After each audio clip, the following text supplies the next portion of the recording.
আমেরিকার defence system সম্পূর্ণভাবে গুড়িয়ে দিয়ে ইউক্রেনের উপর সাম্প্রতিক সময়ে সব থেকে বড় হামলাটি চালালো রাশিয়া। কাল গভীর রাতে রাশিয়া প্রায় 370টি ড্রোন ইউক্রেনের রাজধানী শহর কিভ সেই কিভে কিন্তু বর্ষণ করেছে এবং এর ফলে ইউক্রেন অন্ধকারে ডুবে গেছে। শুধু 370টি ড্রোন নয়, যে তথ্য সামনে এসছে সেখানে ইউক্রেন পরিষ্কার বলেছেন তারা 21টি মিসাইল বর্ষণের প্রমাণ পেয়েছে। অর্থাৎ ধরে নেওয়া যায় 370 ড্রোনের সঙ্গে সঙ্গে রাশিয়ার বিখ্যাত অরিসনিক মিসাইল কিয়েভ শহরে কিন্তু আছড়ে পড়েছে কাল গভীর রাতে। এবং এই পুরো হামলার পর ইউরোপীয় ইউনিয়ন এবং ইউক্রেন একযোগে কিছু অত্যন্ত গুরুত্বপূর্ণ প্রশ্ন তুলেছে। তবে এই হামলা অত্যন্ত স্ট্র্যাটেজিক একটি মুভ পুতিনের, কারণ এই মুহূর্তে ইউএইতে শান্তি আলোচনা চলছে। ফলে এই মুহূর্তে রাশিয়া এই ধরনের হামলা করে বুঝিয়ে দিয়েছে যে শান্তি প্রস্তাব সই করা ছাড়া ইউক্রেনের হাতে আর কোনো অপশন নেই। আজকে কিন্তু ইউএইতে যে শান্তি প্রস্তাব চলছে, যুদ্ধ বন্ধ করার প্রস্তাব, তার দ্বিতীয় দিন, এবং ডোনাল্ড ট্রাম্পের অসহায় ছবি ফের একবার আন্তর্জাতিক স্তর দেখলো যখন এই শান্তি প্রস্তাবের মধ্যেই ইউক্রেনে রাশিয়ার 21টি অরিসনিক মিসাইল আছড়ে পড়লো। অর্থাৎ ডোনাল্ড ট্রাম্পকে পরিষ্কার বার্তা এখানে পুতিন দিলেন, দেখো ভাই, তুমি ডিফেন্স সিস্টেম, তোমার গর্বের পেট্রিয়ট ডিফেন্স সিস্টেম, যে ডিফেন্স সিস্টেম নিয়ে তুমি গর্ব করতে, যে ডিফেন্স সিস্টেমকে তুমি এই বিশ্বের আধুনিক এবং সর্বোৎকৃষ্ট মানের ডিফেন্স সিস্টেম বলেছিলে, যে ডিফেন্স সিস্টেম নাকি তাবর তাবর মিসাইলকে আটকে দিতে পারে, সেই পেট্রিয়ট ডিফেন্স সিস্টেমও তুমি ইউক্রেনকে দিও। ইউক্রেনের টেরিটরি বাঁচাতে পারলে না, উল্টে ইউক্রেনের রাজধানী কিভ সম্পূর্ণ লন্ডভন্ড হয়ে গেল এক রাতে। এবং ইউক্রেন এমার্জেন্সি ঘোষণা করেছে, পাওয়ার আউটরেজ অর্থাৎ অন্ধকারে ডুবে গেছে, ইলেকট্রিসিটি বন্ধ, ইলেকট্রিসিটি ডিপার্টমেন্ট, ইলেকট্রিসিটি যে প্রোডাকশন হয় সেই ইউনিট ধ্বংস হয়ে গেছে। ফলে সব মিলিয়ে ইউক্রেনের অবস্থা অত্যন্ত খারাপ এবং ডোনাল্ড ট্রাম্প এখন রীতিমতো পুতিনের পায়ে ধরে কান্নাকাটি করা ছাড়া অন্য কোনো অপশন নেই। অর্থাৎ ডোনাল্ড ট্রাম্প যদি গ্রিনল্যান্ড ইস্যুতে পুতিনকে বার্তা দেন, তাহলে পুতিন পাল্টা ইউক্রেন নিয়ে যে খেলাটা খেললেন তা সামলানো ডোনাল্ড ট্রাম্পের জন্য অত্যন্ত কষ্টকর। তা কিন্তু কালকে ফের পুতিন বুঝিয়ে দিলেন। পাশাপাশি শান্তি চুক্তি নিয়ে আলোচনা, কিসের আলোচনা? যে আলোচনায় রাশিয়া কার্যত জয়ের দোরগোড়ায় পৌঁছে গেছে। ইউক্রেনের 4টি শহর রাশিয়ার হাতে উঠে যাওয়া বা চলে যাওয়া কার্যত সময়ের অপেক্ষা।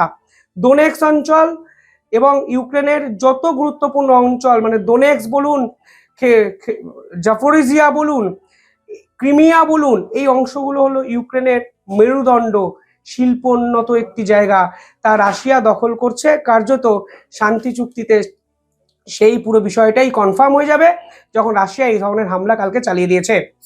এর মধ্যে রাশিয়ার বন্ধু রাষ্ট্র ভারতেও কিছু উল্লেখযোগ্য ঘটনা কিন্তু ঘটছে প্রজাতন্ত্র দিবসের প্রাক্কালে।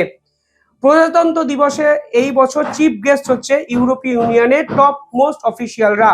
কিছুটা আনইউজুয়াল, প্রতি বছর আমরা চিফ গেস্ট হিসাবে কোনো নির্দিষ্ট একটি রাষ্ট্রের টপ লিডারকে দেখি, কিন্তু পরিস্থিতি বদলেছে। সময়ের সঙ্গে সঙ্গে ভারত সেটাই করছে যেটা করা দরকার। ইউরোপীয় ইউনিয়ন কোনো নির্দিষ্ট একটি রাষ্ট্র নয়, 27টি রাষ্ট্রের সংযোগে গঠিত হয় ইউরোপীয় ইউনিয়ন। এবং প্রজাতন্ত্র দিবসে এই বছর ইউরোপীয় ইউনিয়নের টপ সেক্রেটারি এবং কমিশনাররা উপস্থিত থাকবেন গেস্ট হিসাবে। ইম্পর্টেন্ট বিষয় হলো এই ইউরোপীয় ইউনিয়নের যিনি প্রেসিডেন্ট তিনি উপস্থিত থাকবেন, ইউরোপীয় ইউনিয়ন কাউন্সিল প্রেসিডেন্টও উপস্থিত থাকবেন প্রজাতন্ত্র দিবসের চিফ গেস্ট হিসাবে। এবং ভারত এবং ইউরোপীয় ইউনিয়নের মাদার অফ অল ডিল, অর্থাৎ সেই ঐতিহাসিক চুক্তি প্রজাতন্ত্র দিবসের ঠিক তার পরের দিনই কিন্তু সই হবে। অর্থাৎ একদিকে রাশিয়া যেমন ইউরোপীয় ইউনিয়নের ঘুম কেড়ে নিয়েছে, অন্যদিকে এই ইউরোপীয় ইউনিয়ন চেয়েও ভারতকে বয়কট করতে পারলো না, সেই ভারতের কাছে আসতে হলো, সেই রাশিয়ার তেল কেনা সত্ত্বেও ভারতের সঙ্গে সমঝোতার পথে আসতে হলো, যা কিন্তু ভারতের সাম্প্রতিক সময়ের সব থেকে বড় ডিপ্লোম্যাটিক জয়। 27 তারিখ যে মাদার অফ অল ডিল ইউরোপীয় ইউনিয়নের সঙ্গে সই হবে, সেখানে ট্রেড ওরিয়েন্টেড একাধিক বিষয় আছে, ডিফেন্স ওরিয়েন্টেড একাধিক বিষয় আছে, সাইবার সিকিউরিটি ওরিয়েন্টেড একাধিক বিষয় আছে, মেরিটাইম সিকিউরিটি ওরিয়েন্টেড একাধিক বিষয় আছে। এবং এই চুক্তি ভারতের অর্থনীতিকে বদলাতে পারে, কারণ দুই দেশের যদি কালেকটিভ, মানে ইউরোপীয় ইউনিয়ন এবং ভারতবর্ষে যদি কালেকটিভ জিডিপি দেখেন, তাহলে গ্লোবাল জিডিপি 25%। অর্থাৎ এর থেকে বড় চুক্তি ইতিহাসে ভারত সাম্প্রতিক সময় করেনি। এবং ইম্পর্টেন্ট বিষয় হলো এই চুক্তি সইয়ের জন্য 20টা বছর অপেক্ষা ভারতকে করতে হয়েছে। ফলে এই দীর্ঘমেয়াদী প্রসেস ওভারকাম করে অতি দ্রুততার সঙ্গে এমন একটা সময় mother of all deal Bharat সই করছে, যখন গোটা বিশ্বের হত্যাকর্তা বিধাতা ডোনাল্ড ট্রাম্প ভারতকে একঘরে করার চেষ্টা করেছিলেন। এই ইউরোপীয় ইউনিয়নকে কাজে লাগিয়ে ভারতের উপর ট্যারিফ চাপানোর চেষ্টা করেছিলেন। এই ইউরোপীয় ইউনিয়ন এবং ন্যাটো রাশিয়া তেল কেনা নিয়ে ভারতের প্রধানমন্ত্রীকে হুঁশিয়ারি দিয়েছিল। আর আজকে সেই ভারতের প্রধানমন্ত্রীর সঙ্গে একই সঙ্গে মঞ্চ শেয়ার করতে তারা ভারতবর্ষে ছুটে আসছেন, কারণ তাদের বন্ধু ডোনাল্ড ট্রাম্প তাদের পিছনে ছুরি মেরেছে। রাশিয়া একের পর এক মিসাইল তাদের বন্ধু রাষ্ট্র ইউক্রেনের উপর বর্ষণ করছে।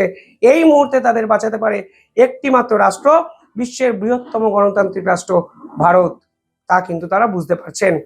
শুধু তাই নয়, ভারতের জন্য আরো একটি কারণ আছে স্ট্র্যাটেজিক জয়ের। এই চুক্তি খালিস্তানিদেরও কিন্তু মুখে সপাটে চড়। এই খালিস্তানিরা কোথা থেকে অপারেট করেন? ইউকে, কানাডা, ইউরোপের একাধিক দেশ এবং কিছুটা আমেরিকা। এই খালিস্তানি মুভমেন্ট আসলে ইউরোপিয়ানদের সিম্প্যাথির জোরে বেঁচেছিল। ইউরোপিয়ানরা গণতন্ত্রের পূজারী, তারা বিশ্বাস করেন পৃথিবীর সমস্ত মানুষের আন্দোলনের অধিকার আছে। তারা কোনো অবস্থাতেই সে আন্দোলনকে দমাতে চাননি।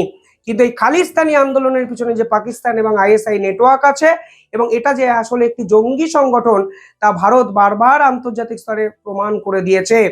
তা সত্ত্বেও শুধুমাত্র ভারতকে চাপে রাখার জন্য এই খালিস্তানিদের বাঁচিয়ে রেখেছিল ইউরোপীয় ইউনিয়ন, এই সদস্যভুক্ত দেশগুলো। আজও খালিস্তানিদের প্রশ্রয় দেয় ইউরোপ। কিন্তু এই খালিস্তানিরা আসলে যে ভারত বিরোধিতা করে নিজেদের জঙ্গিপনাকে আন্তর্জাতিক স্তরে এস্টাবলিশ করে, তা বিশ্বাস ইউরোপীয় করতে চায়নি এতদিন। কিন্তু ভারতের মোস্ট ওয়ান্টেডের তালিকায় খালিস্তানিদের একাধিক টপ লিডাররা আছে, যাদের কিন্তু হস্তান্তর ইউরোপ কখনোই ভারতের হাতে করতে চায়নি, কারণ এই আন্দোলন নাকি গণতান্ত্রিক আন্দোলন। কিন্তু আজকের দিনে দাঁড়িয়ে এই চুক্তি সই করা মানে সেই খালিস্তানিদেরও বার্তা, যে খালিস্তানিরা পাকিস্তানের আইএসআই থেকে কোটি কোটি টাকা নিয়ে ভারতকে আইসোলেট করতে চেয়েছিল, আন্তর্জাতিক স্তরে একঘরে করতে চেয়েছিল, গোটা বিশ্বের সামনে ভারতের ভাবমূর্তিকে নষ্ট করতে চেয়েছিল, সেই খালিস্তানিদের পাশ কাটিয়ে চাপা দিয়ে মুখে ছাই দিয়ে ইউরোপীয় ইউনিয়নের লিডারদের আসতে হচ্ছে ভারতে, যা ভারতের অন্যতম স্ট্র্যাটেজিক্যালি ডিপ্লোম্যাটিক জয় এবং সাম্প্রতিক সময় সব থেকে বড় ঐতিহাসিক একটি মুভ। ভারত এবং রাশিয়া একত্রে যদি এইভাবে গোটা বিশ্বতে আরো 5টা বছর ডমিনেট করে, তাহলে মিলিয়ে নেবেন আমার কথা, ডোনাল্ড ট্রাম্পের মতো স্বৈরাচারী শাসকের পতন অনিবার্য। কিভাবে দেখছেন আপনারা পুরো বিষয়টি কমেন্টে জানাবেন। দেখতে থাকুন দ্য ইন্ডিপেন্ডেন্ট বেঙ্গল।